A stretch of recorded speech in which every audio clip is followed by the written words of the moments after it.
ದಕ್ಷಿಣ ಭಾರತದ ಖ್ಯಾತ ನಟ ಹಾಗೂ ತಮಿಳಗ ವೆಟ್ರಿ ಕಳಗಂ ಪಕ್ಷದ ನಾಯಕ ವಿಜಯ್ ದಳಪತಿಯವರು ರವಿವಾರದಂದು ತಮಿಳುನಾಡಿನ ಮುಖ್ಯಮಂತ್ರಿಯಾಗಿ ಭವ್ಯ ಸಮಾರಂಭದಲ್ಲಿ ಪ್ರಮಾಣ ವಚನ ಸ್ವೀಕರಿಸಿದರು.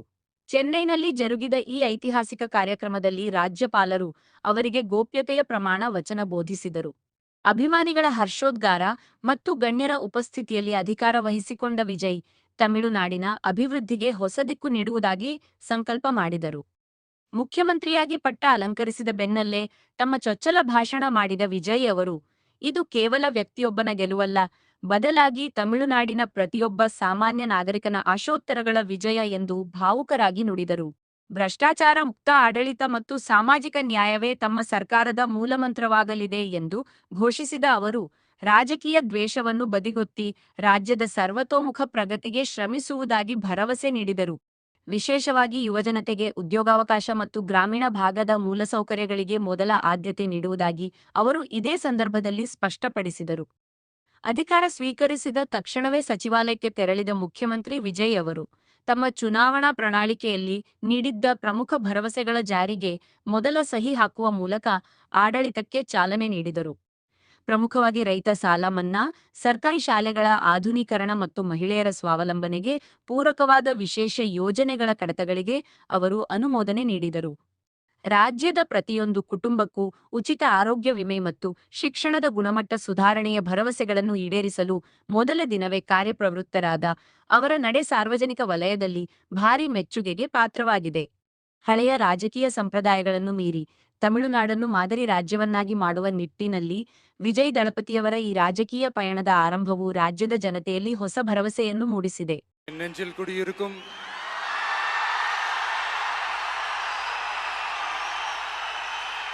உங்கள் அனைவருக்கும் என்னுடைய வணக்கம் வணக்கம் வணக்கம்.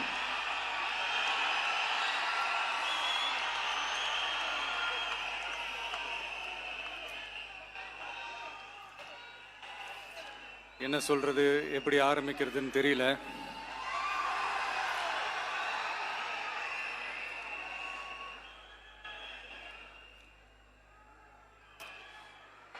சினிமாவில் எப்படியாவது கஷ்டப்பட்டு வெற்றி அடையணும்னு இருந்த ஒரு சாதாரண அசிஸ்டன்ட் டைரக்டருக்கு பிறந்த ஒரு பிள்ளையா எனக்கும் வாழ்க்கையில் வறுமைனா என்னன்னு எனக்கு நல்லாவே தெரியும், பசினா என்னன்னு எனக்கு நல்லாவே தெரியும். நான் ஒன்றும் பெரிய மன்னர் பரம்பரையிலிருந்தெல்லாம் வந்துடல. உங்களை மாதிரி தான், உங்களில் ஒருத்த மாதிரி தான், உங்கள் குடும்பத்தில் ஒருத்த மாதிரி தான், உங்கள் புள்ள மாதிரி தான், உங்க மகன் மாதிரி தான், உங்க அண்ணன் மாதிரி தான், உங்க தம்பி மாதிரி தான்.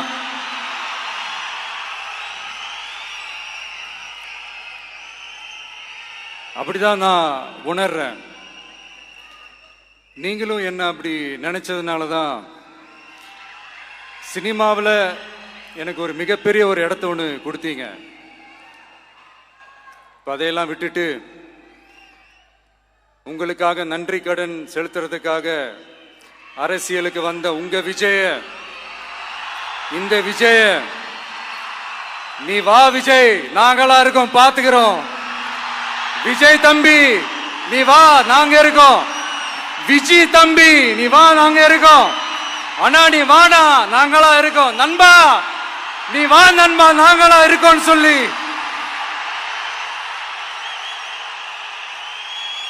அவ்வளோ அன்பா, அவ்வளவு உறவா என்ன ஏத்துக்கிட்டீங்க. இந்த நேரத்தில் இதை நான் சொல்லணும். இந்த டிராவல்ல, இந்த ப்ராசஸ்ல எனக்கு எவ்வளவோ கஷ்டங்கள், எனக்கு எவ்வளவோ இந்த அவமானப்படுத்தினதெல்லாம் ஒரு பக்கம் இருந்தாலும், எனக்காக கூட நின்ன உங்களுக்கும் அதே மாதிரி கஷ்டங்கள், அதே மாதிரி அவமானங்கள், அதையெல்லாம் நீங்க பெருசா எடுத்துக்காம, அதையெல்லாம் நீங்க பொருட்டாவே எடுத்துக்காம, என்னோட வலிகளை, என்னோட வேதனைகளை உங்களோட தான் நினைச்சு என் கூடவே நின்னு இன்னைக்கு சி ஜோசப் விஜய் எனும் நான்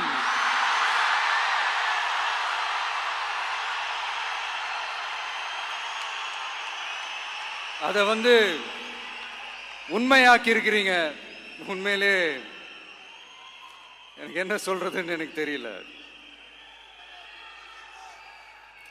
என்னுடைய உறவுகளே, என்னுடைய சொந்தங்களே, நான் ஒன்றும் தேவ தூதன்லாம் கிடையாது. நானும் ஒரு இயல்பான ஒரு வாழ்க்கை வாழ்ற ஒரு சாதாரணமான மனுஷன்தான். நான் முன்னாடியே சொன்ன மாதிரி அது செய்வேன் இது செய்வேன்னு பொய்யான வாக்குறுதிகள்லாம் கொடுத்து உங்களை நான் ஏமாற்ற மாட்டேன். எது சாத்தியமோ அது மட்டும்தான் நான் செய்வேன்.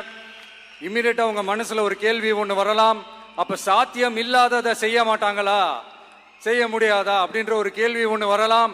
இத்தனை கோடி மக்கள் என் கூட இருக்கும் போது எது வந்தாலும் பார்த்துக்கலாம், என்ன வந்தாலும் பார்த்துக்கலாம் அப்படின்ற அந்த கான்பிடன்ஸ் என் மனசுல இருக்கு. இன்னொரு விஷயமும் நான் இங்க சொல்லணும்.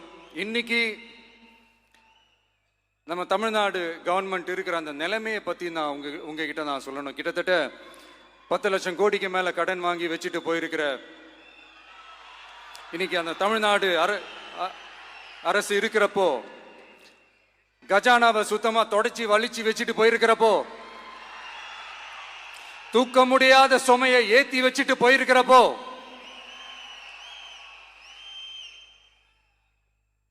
அப்படிப்பட்ட ஒரு நிலைமையில தான் இந்த பொறுப்பை நம்ம கையில் எடுத்திருக்கிறோம். உடனே நீங்க நினைக்கலாம், என்னடா இவர் ஏதோ பொறி வச்சு பேசுறாரா அப்படின்ட்டு. அப்படிலாம் எதுவுமே கிடையாது. உள்ள போய் பார்த்தா தான் தெரியும் எது எந்த நிலைமையில இருக்குன்னு, என்ன இருக்கு என்ன இல்லை, எது எந்த நிலைமையில இருக்கு எது எந்த நிலைமையில இல்லை. அதையெல்லாம் பார்த்துட்டு உங்களுக்கு ஒரு வெள்ளை அறிக்கையா அதை வெளியிடணும்னு நான் நினைக்கிறேன். ஒரு டிரான்ஸ்பரண்டான ஒரு கவர்மெண்டா, அதாவது இன்னைக்கு நம்ம தமிழ்நாடு கவர்மெண்ட் இந்த நிலைமையில தான் இருக்கு அப்படின்றத உங்ககிட்ட சொல்லிட்டு I just want to take it forward from there. அதை தான் நான் முதல்ல செய்யணும்னு நினைக்கிறேன். தமிழ்நாடு பொறுத்த வரைக்கும் இப்போ யாரையாவது போய் ஏதாவது சந்திக்கணும் அப்படின்னா இந்த மூஞ்ச மூடிக்கிட்டு போய் சந்திக்கிறதோ, என்ன இந்த மறைமுகமா உங்களுக்கு தெரியாம போய் சந்திக்கிறதோ அப்படிலாம் நான் செய்ய மாட்டேன். எதுவா இருந்தாலும் வெளிப்படையாக ஒளிவு மறைவு இல்லாம தான் நான் செய்வேன். இவ்வளவு பெரிய ஒரு பொறுப்பை என் கையில கொடுத்துருக்கிறீங்க. அதே நேரத்தில் எனக்கு கொஞ்சம் அவகாசமும் நீங்க கொடுக்கணும்னு நான் ரிக்வெஸ்ட் பண்ணி கேட்டுக்கிறேன். நான் சொன்னதையெல்லாம் படிப்படியா நிறைவேற்ற நான் ட்ரை பண்ணுவேன், நிறைவேற்றுவேன். அதே நேரத்தில் எனக்கு கொஞ்சம் அவகாசம் கொடுத்தீங்கன்னா எனக்கு கொஞ்சம் உதவியாகவும் ஒத்துழைப்பாகவும் இருக்கும். இது உங்களுடைய ஆட்சி. பெண்கள் பாதுகாப்பை ரொம்ப ஸ்ட்ரிக்டா வச்சிருப்பேன். போதைப் பொருள் கலாச்சாரம் அதை கண்ட்ரோல் பண்றதுக்கு என்னென்ன ஸ்டெப்ஸ் எடுக்கணும், என்னென்ன முயற்சிகள் எடுக்கணும், இன்னிலிருந்தே அதை நான் எடுப்பேன். நம்ம பசங்களை அதுல இருந்து காப்பாற்ற வேண்டியது நம்ம அரசனுடைய பொறுப்பு.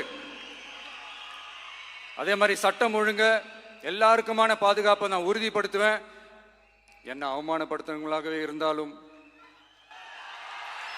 என்ன கஷ்டப்படுத்தினவங்களாகவே இருந்தாலும், அவங்களும் என் மக்கள் தானே. நண்பர்களாக இருந்தாலும் எதிரிகளாக இருந்தாலும் 8 கோடி மக்களும் என் மக்கள் தானே.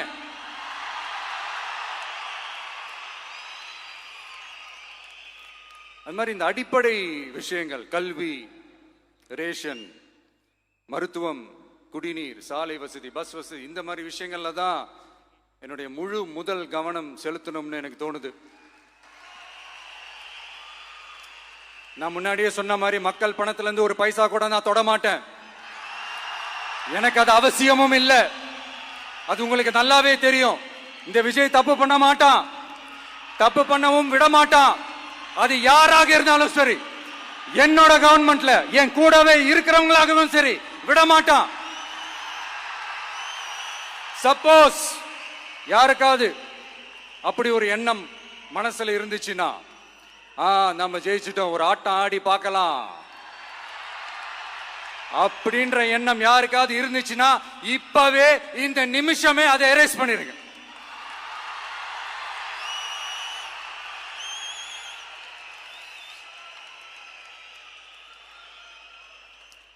இங்க ஒரே சென்டர் தான், என் தலைமையில் உண்டான சென்டர். இந்த பக்கம் ஒரு சென்டர், இந்த பக்கம் ஒரு பவர் சென்டர், அங்க ஒரு பவர் சென்டர், அதெல்லாம் கிடையவே கிடையாது. இப்பவே சொல்லிடுறேன். பெண்கள், இளைஞர்கள், விவசாயிகள், அரசு ஊழியர்கள், ஆசிரியர்கள், உழைக்கிற மக்கள், மீனவர்கள் எல்லாருமே நம்ம டிவிக்கு அரசுல நல்லா இருப்போம், நல்லா இருப்போம், நல்லா இருப்போம். பிறப்புக்கும் எல்லா உயிர்க்கும் அப்படின்றத நம்ம சமரசம் இல்லாத அடிப்படை கோட்பாடு. சிறுபான்மை சகோதரர்களே, உங்களுக்காக நம்ம டிவிக்கு அரசு கூடவே நிற்கும். உங்களுக்கு அதுல எந்த விதமான சந்தேகமும் வேணாம். இந்து, முஸ்லிம், கிறிஸ்தவர்களுக்கான முகம்தான் இந்த விஜயினுடைய முகம். அதுல 100% நீங்க இந்த விஜயை நம்பலாம். இப்படி ஒரு சூழலை ஏற்படுத்தி கொடுத்த தமிழ்நாட்டு மக்கள், ஒட்டுமொத்த மக்கள், உங்கள் அனைவருக்கும் இந்த நேரத்தில் என்னுடைய நன்றியை தெரிவிச்சு, இன்னொருத்தவங்களுக்கு முக்கியமா நான் நன்றி சொல்லணும். அது இந்த விஜய் மாமாவோட குட்டி நண்பா, நண்பி.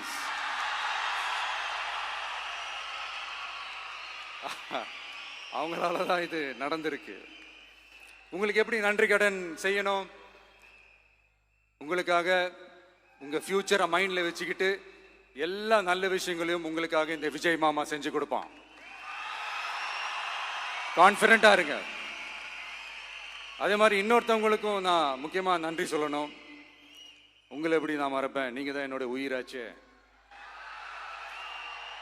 தமிழக வெற்றி கழக தோழர்களே,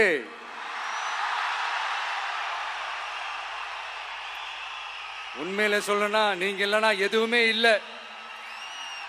என்னோட கழக தோழர்களுக்கும், கழக நிர்வாகிகளுக்கும், வாக்கு சாவடி முகவர்களுக்கும், மை டியர் வர்ச்சுவல் வாரியர்ஸ், உங்கள் அனைவருக்கும் கோடான கோடி நன்றிகள்.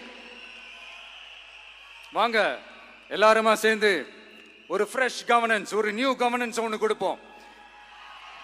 This is a new beginning.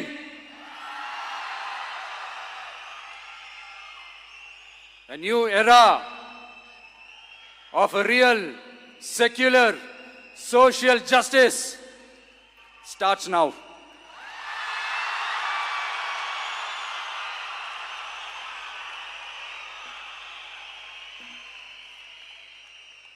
மக்கள் நலன்களை மட்டுமே லட்சியமாக கொண்ட நமது அரசுக்கு பக்கபலமாக நின்று ஆதரவை வழங்கியுள்ள காங்கிரஸ் பேரியக்கத்தின் தலைவர் மதிப்புக்குரிய திரு மல்லிகார்ஜுன் கார்கே அவர்களே, பாராளுமன்ற எதிர்க்கட்சி தலைவர் மதிப்புக்குரிய மை பிரதர் திரு ராகுல் காந்தி அவர்கள், காங்கிரஸ் கட்சியின் பொதுச் செயலாளர் மதிப்புக்குரிய திரு கே.சி. வேணுகோபால் அவர்கள், தமிழ்நாடு காங்கிரஸ் தலைவர் மதிப்புக்குரிய திரு செல்வ பெருந்தகை அவர்கள், என்னுடைய நண்பர் பிரவீன் சக்கரவர்த்தி அவர்கள், சிபிஐஎம் கட்சியின் தேசிய பொதுச் செயலாளர் மதிப்புக்குரிய தோழர் திரு M.A. பேபி அவர்கள், மாநில செயலாளர் மதிப்புக்குரிய தோழர் திரு பி. சண்முகம் அவர்கள், அரசியல் தலைமை குழு உறுப்பினர் மதிப்புக்குரிய தோழர் திரு கே. பாலகிருஷ்ணன் அவர்கள், பாராளுமன்ற உறுப்பினர் மதிப்புக்குரிய தோழர் திரு சு. வெங்கடேசன் அவர்கள், நமது அரசுக்கு ஆதரவு வழங்கியுள்ள விடுதலை சிறுத்தைகள் தலைவர் மதிப்பிற்குரிய அண்ணன் திரு திருமாவளவன் MP அவர்கள், நாடாளுமன்ற உறுப்பினர் மதிப்புக்குரிய திரு ரவிக்குமார் அவர்கள், சட்டமன்ற குழு தலைவர் மதிப்பிற்குரிய திரு வன்னி அரசு அவர்கள், CPI கட்சியின் தேசிய பொதுச் செயலாளர் மதிப்புக்குரிய தோழர் திரு டி. ராஜா அவர்கள், மாநில செயலாளர் மதிப்புக்குரிய தோழர் திரு M. வீரபாண்டியன் அவர்கள், முன்னாள் தமிழ்நாடு மாநில செயலாளர் மதிப்புக்குரிய தோழர் திரு ரா. முத்தரசன் அவர்கள்,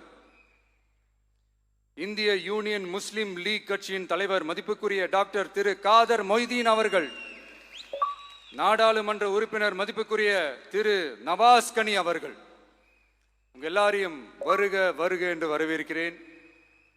முக்கியமா இந்த மாதிரி நேரத்தில் எனக்காக நீங்க குரல் கொடுத்ததுக்கும், எனக்காக நீங்க சப்போர்ட் பண்ணி கூடவே நின்னதுக்கும் உங்க எல்லாருக்கும் இந்த நேரத்தில் என்னுடைய நன்றியை தெரிவிச்சுக்கிறேன். கான்ஃபிடென்ட்டா இருங்க. நல்லதே நடக்கும். வெற்றி நிச்சயம். மீண்டும் சந்திக்கும் வரை இல்ல மீண்டும் மீண்டும் சந்திப்போம். நன்றி, வணக்கம்.